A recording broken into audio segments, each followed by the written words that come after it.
நீங்கள் பலவீனமானவைகளை பலப்படுத்தாமலும். சொல்லுங்க, பலவீனமானது என்னங்க பண்ணணும்? ஒரு ஊழியக்காரர் பலப்படுத்தணும். பலவீனம் என்னது?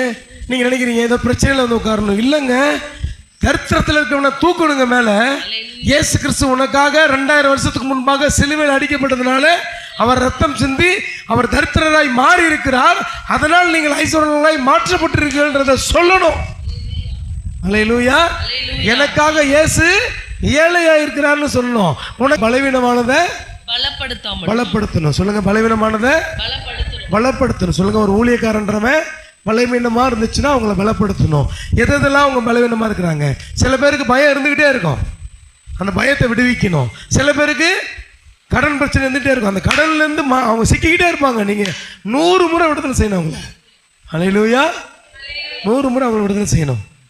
பலவீனமானவர்களை பலமுள்ளதாக மாற்றணும். அப்புறம் நசல் கொண்டவைகளை குணமாக்காமலும். அப்படியே சீல் வச்சதெல்லாம் என்ன பண்ணணும்?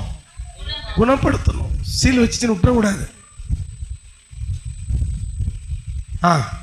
எலும்பு முறிந்தவைகளை காயம் கட்டாமலும், துரத்துண்டவைகளை திருப்பி கொண்டு வராமலும். எங்கெங்கெல்லாம் துரத்து ஓடி போனிச்சோ அதெல்லாம் கூட்டிட்டு வரணும்.